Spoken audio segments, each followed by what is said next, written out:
ఓం శ్రీ వరాహ లక్ష్మీ నరసింహస్వామినే నమః. మేము వైజాగ్ వచ్చి 2026 అక్టోబర్కి దాదాపు 16 సంవత్సరాలు అవుతుందండి. ప్రతి గురు పౌర్ణమికి ఇక్కడ భక్తులందరూ గిరి ప్రదక్షిణం చేయడం చూసి మనసులో ఎప్పుడూ అనుకునేదాన్ని, జీవితంలో ఒక్కసారైనా మనం కూడా నడవాలి. మనము ఎక్కడెక్కడికో వెళ్తాము, అరుణాచలము, ఇంకా చాలా దూరంగా యమునోత్రి, గంగోత్రి. కానీ మన ఊరి దగ్గర ఉన్న మన దేవుడు శ్రీ వరాహ లక్ష్మీ నరసింహస్వామి వారికి కూడా ఒక్కసారి లైఫ్లో మనం గిరి ప్రదక్షిణ చేయాలని ఎప్పుడు మనసులో అనుకునేదాన్ని. ఈసారి చాలా గట్టిగా సంకల్పం చేసుకున్నాను, ఎలాగైనా గిరి ప్రదక్షిణం చేయాలని. అది 32 కిలోమీటర్లు అని చెప్పారు, కానీ కొంచెం భయం వేసింది. కానీ ఆ స్వామికి సంకల్పం చెప్పుకుని, నీవే శక్తినివ్వాలి స్వామి అని చెప్పి గట్టిగా మొక్కుకున్నాను. ఆ తర్వాత మా గురువుగారైన భాస్కరమ్మ గారు, మా స్నేహితులము అందరూ ఒక 6 మంది కలిసి 28వ తేదీ మేము గిరి ప్రదక్షిణం అయితే మొదలుపెట్టాము.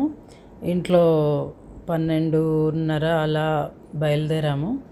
ఆటో ఎక్కి మనం ఫస్ట్ తొలిపావంచ దగ్గర కొబ్బరికాయ కొట్టాలి కదా, అక్కడికి వెళ్ళడానికి మేము 12:30 కల్లా ఇక్కడ బయలుదేరి మధురవాడలో బయలుదేరి అడవివరంకి కొంచెం ముందే ఎక్కువ చాలా భక్తుల రద్దీ ఉందని చెప్పి చాలా ముందుగానే ఆపేశారు ఆటోని. మేము తొలిపావంచకు వెళ్ళడానికే మాకు దాదాపు 3-3.5 కిలోమీటర్లు నడిచాము. తొలిపావంచకి చేరాము. అక్కడ కూడా కొబ్బరికాయలు కొట్టడానికి చాలా పెద్ద క్యూ ఉండింది. తర్వాత ఇంకో విషయం ఏంటంటే, మా వారు మా పిల్లలు అంటే ఫస్ట్ టైం కాబట్టి కొంచెం చెప్పులు వేసుకున్నాడు అమ్మ అని చెప్పారు.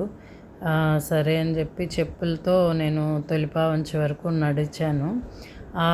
ఆ 2 కిలోమీటర్లలోపే నాకు కొంచెం కాలు నొప్పిగా అనిపించింది అనమాట.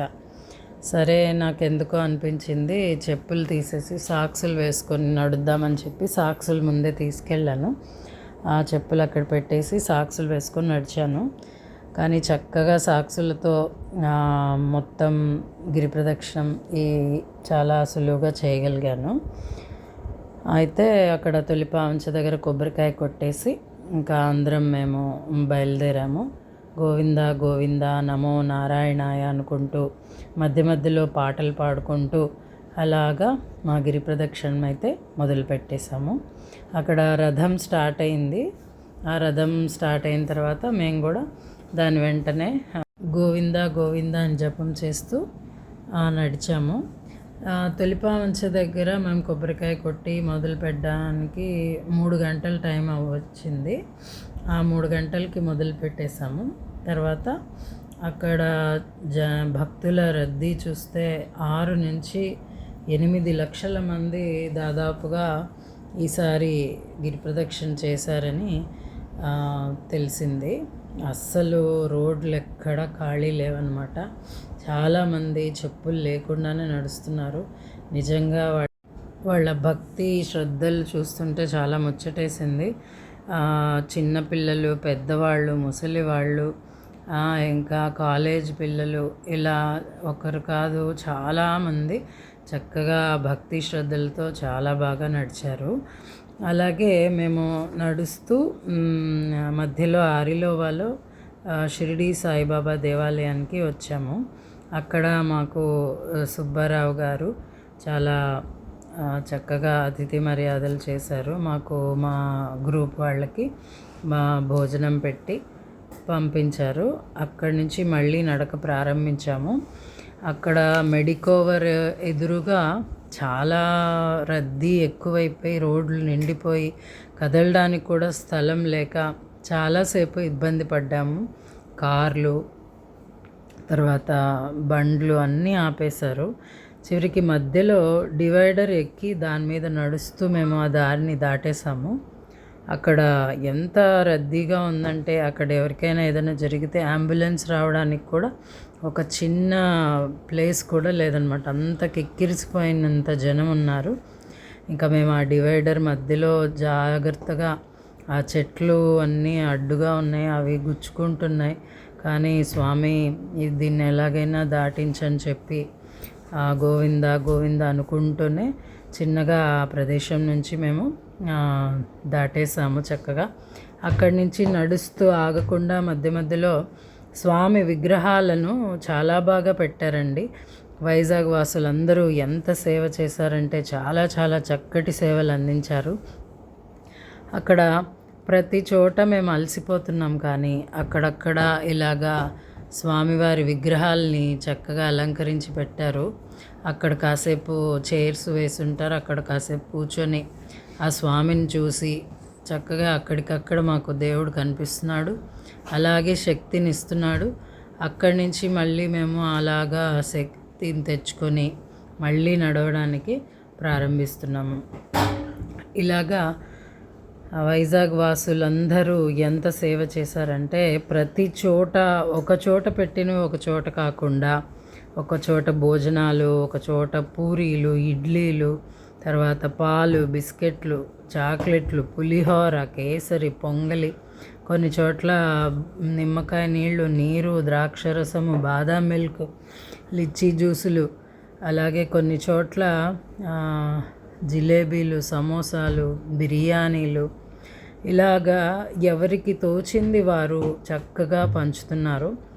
నీళ్లు కూడా చల్లటి నీళ్లు ఎంత చక్కగా ప్రతి చోట నీళ్లు పెట్టారు. అంతేకాకుండా కాళ్ళ నొప్పితో బాధపడే వారి కోసం స్ప్రేలు కొట్టి చక్కగా మర్దన చేసి చాలా చాలా చక్కటి సేవలు చేశారండి. నిజంగా ఇంత మంచి సేవలు చేసినందుకు మేము గిరి ప్రదక్షిణ చేసిన వారు చేసిన సేవలకు సమానమైన ఫలితం వాళ్ళకు కూడా ఉంటుందని నేను ఆశిస్తున్నాను. ఎందుకంటే కాళ్ళు పట్టుకొని మర్దన చేయడం అంటే అది చాలా పెద్ద సేవ అండి. మేమైతే మసాజ్ అది ఏం చేయించుకోలేదు, మా స్నేహితురాలు చేయించుకుంది. అంటే పెద్దవాళ్ళు, ముసలివాళ్ళు వాళ్ళు చేయించుకుంటున్నారు. మరొక విషయం ఏంటంటే ఆ రోజు నిజంగా స్వామి దయ వల్ల చాలా చల్లటి వాతావరణం కూడా ఉన్నది. ఉదయం వర్షం పడింది, కానీ మధ్యాహ్నం వర్షం పడితే ఇబ్బంది అవుతుందేమో అనుకున్నాం, కానీ వర్షం పడలేదు. కానీ చాలా చల్లటి గాలి అయితే వీస్తూనే ఉంది. అందువల్లనే మేము చాలా చక్కగా అలసట లేకుండా చాలా బాగా గిరి ప్రదక్షిణని పూర్తి చేయగలిగాము. తర్వాత అక్కడి నుంచి చిన్నగా నడుస్తూ సీతమ్మ దారికి వెళ్ళాము. సీతమ్మ దారిలో మేము ముందు ఒక 10 ఏళ్ళు ఒక అపార్ట్మెంట్లో ఉండేవాళ్ళం. అక్కడ మా స్నేహితురాలు వరలక్ష్మి గారు చాలా సేపు నుంచి తను మా కోసం వేచుకున్నారు. ఆవిడ మాకు 10:30 అవుతుండగా మేము సీతమ్మ దారి చేరాము. అక్కడ ఆవిడ మా కోసం మంచి వేడివేడి కాఫీ, తర్వాత దారిలో తాగడానికి మజ్జిగ ప్యాకెట్లు, ఖర్జూరాలు ఇవన్నీ ఇచ్చారు ఎనర్జీ కోసం. అలాగే అక్కడ చక్కగా కాఫీ తాగేసాము. చాలా రోజుల తర్వాత మా స్నేహితురాలని వాళ్ళ అమ్మాయిని కలిసాము. ఎంతో హ్యాపీ అనిపించింది. ఆ కాఫీ తాగిన తర్వాత మళ్ళీ మాకు ఎనర్జీ వచ్చింది. అక్కడి నుంచి మళ్ళీ నడవడం స్టార్ట్ చేసాము. అక్కడి నుంచి ఆగకుండా కైలాసపురం, మాధవధార, అలాగే NSTL అలాగా నడుస్తూ వెళ్ళిపోయాము. ఎక్కడ మేము ఎక్కువసేపు కూర్చోలేదండి. అక్కడక్కడ చైర్స్ వేసిన చోట ఒక్క 10 నిమిషాలు కూర్చొని మళ్ళీ నడుస్తున్నాము. అలాగా ఉదయం 5:30 వరకు, 5:30 వరకు నడుస్తూనే ఉన్నాం. అక్కడక్కడ ఒక 5 నిమిషాలు కూర్చొని మరలా నడక సాగించాము. కొంతమంది అయితే పాపం ఓపిక లేక రోడ్డు మీదనే పడుకునేశారు. కొంతమంది ఎక్కడ ఇళ్ళ ముందు, గేట్ల ముందు అలా ఎక్కడ ప్లేస్ దొరికితే అక్కడ కూర్చుండిపోయి, కొంతమంది అయితే చిన్నపిల్లలు, పెద్దవాళ్ళు కూడా పడుకునేశారు. కానీ మేము మాత్రం ఎక్కడ ఆగలేదు. అలా ఓపికగా నడుస్తూ ఉదయం 5:30తో అక్కడికి చేరుకున్నాము, తొలిపావంచికి. అక్కడ కొబ్బరికాయలు కొట్టడానికేమో చాలా పెద్ద క్యూ ఉంది. 5:30కి కొబ్బరికాయ కొట్టి పూర్తి చేసుకొని 5 నిమిషాలు స్వామి సన్నిధిలో కాసేపు కూర్చుని ఇక ఆటో కోసం మళ్ళీ ఒక 2 కిలోమీటర్లు నడచాల్సి వచ్చింది. అక్కడ ఒక ఆటో తీసుకుని అక్కడ అది ఏమో అడవివరం వరకే వస్తుందన్నారు. మళ్ళీ అక్కడ అడవివరం వరకు ఎక్కి అక్కడి నుంచి మళ్ళీ ఇంకొక ఆటో తీసుకొని అలాగా ఇంకో ఆటోలో ఇంటికి చేరాము. ఈ విధంగా మేము ముందు రోజు 3 గంటలకు మొదలుపెట్టాము. అయితే అంటే గిరి ప్రదక్షిణ స్టార్ట్ చేసింది 3 గంటలకి. కానీ ముందొక 3 కిలోమీటర్లు అడవివరం నుంచి తొలిపావంచి వరకు 3 కిలోమీటర్లు నడిచాము. అది కాకుండా మెయిన్గా 3 గంటలకి గిరి ప్రదక్షిణ స్టార్ట్ చేస్తే పక్క రోజు ఉదయాన్నే 5:30కు తొలిపావంచ చేరుకున్నాము. అన్ని ఏరియాలు కవర్ చేసి తొలిపావంచకి 5:30కు చేరుకున్నాము. ఈ విధంగా ముందు రోజు 3 గంటలకు స్టార్ట్ చేసి 5:30 వరకు మా గిరి ప్రదక్షిణ అయితే జరిగింది. 3 గంటలకు ముందు మళ్ళీ అడవివరం నుంచి తొలిపావంచకు అదొక 2 అవర్స్ పట్టింది. అంటే భక్తుల రద్దీ ఉండడం వల్ల మన నడక ఫాస్ట్గా కూడా అవ్వలేదు, చిన్నగా నడవాల్సి వచ్చింది. ఈ విధంగా స్వామి దయ వల్ల క్లైమేట్ కానీ మాకు ఏ ఇబ్బంది రాకుండా దారిలో కూడా మేము ఏమంటే అవి తినలేదండి. అంటే అక్కడ అన్నిటికీ క్యూల్లో ఉండాల్సి వచ్చింది. ఆ క్యూల్లో ఉంటే మళ్ళీ మాకు ఒక అరగంట లేట్ అవుతుందని చెప్పి మేము ఎక్కడ ఆగలేదు. సాయిబాబా గుళ్ళో ప్రసాదం తిన్నాం. ఆ తర్వాత మధ్యలో ఓన్లీ పానీయాలే లిక్విడ్సే తీసుకుంటూ వచ్చాము. నిమ్మకాయ నీళ్ళు అలాగా జ్యూస్లే తాగుతూ వచ్చాం. పాలు, బిస్కెట్లు, కాఫీలు, టీలు ఇలాగ ఓన్లీ లిక్విడ్స్తోనే మేము నడిచాము. దాదాపు 17 గంటలు ఈ గిరి ప్రదక్షిణ అయితే చేయగలిగాము. మొదటిసారి కనుక మేము జాగ్రత్తగా వెళ్ళాలని చెప్పి ఎక్కువ ఫాస్ట్గా కాకుండా నిదానంగానే నడుస్తూ జాగ్రత్తగా కంప్లీట్ అయితే చేశాము. ఇదంతా ఆ నరసింహస్వామి దయే. ఎందుకంటే మనం మామూలుగానే ఒక 4-5 కిలోమీటర్లు నడిస్తేనే చాలా అలసిపోతాము. కానీ ఇది నిజంగా స్వామి దయ అని చెప్పాలి. ఆయన మన చేయి పట్టుకొని అలా నడిపిస్తారనేమో అనిపిస్తుంది. చక్కగా ఎంతో బాగా జరిగిందండి గిరి ప్రదక్షిణ. మధ్యలో మా మేడం గారితో ఇలాగ పాటలు పాడుతూ వెళ్ళాం.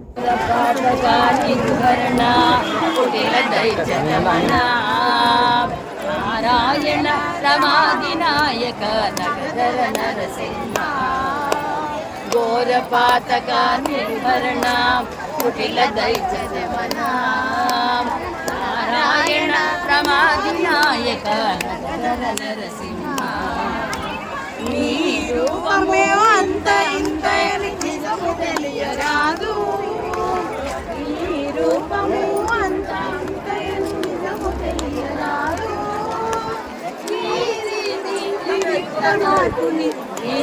నరసింహ వేదములే నీ నివాసమట విమల నరసింహ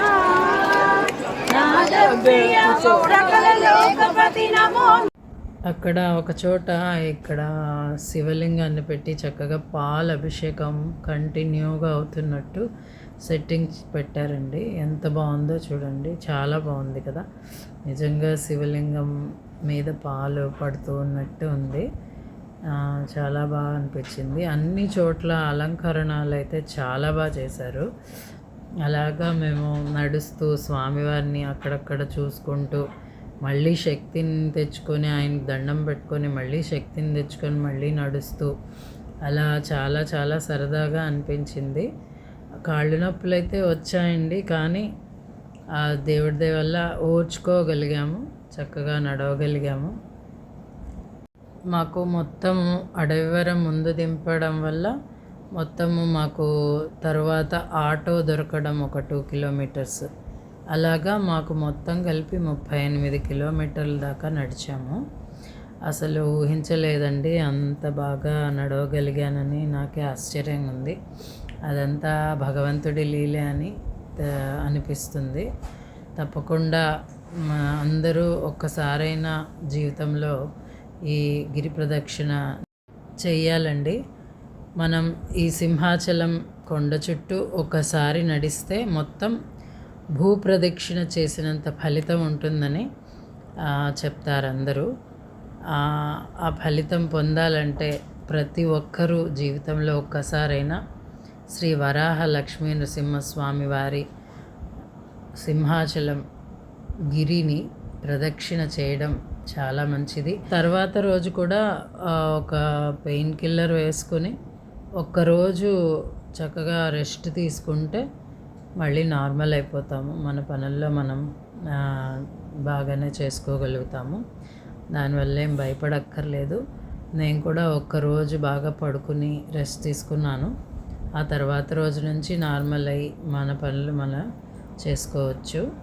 ఈ విధంగా ప్రతి ఒక్కరూ లైఫ్లో గిరి ప్రదక్షిణ చేయాలని మనస్ఫూర్తిగా కోరుకుంటున్నాను. ఆ వరాహలక్ష్మీ నృసింహస్వామి వారి ఆశీస్సులు మనందరి మీద ఉండాలని కోరుకుంటూ సుందర్ సాయి సుధా నుంచి మీ Pallavi. Thanks for watching this video. జై వరాహలక్ష్మీ నృసింహస్వామినే నమః.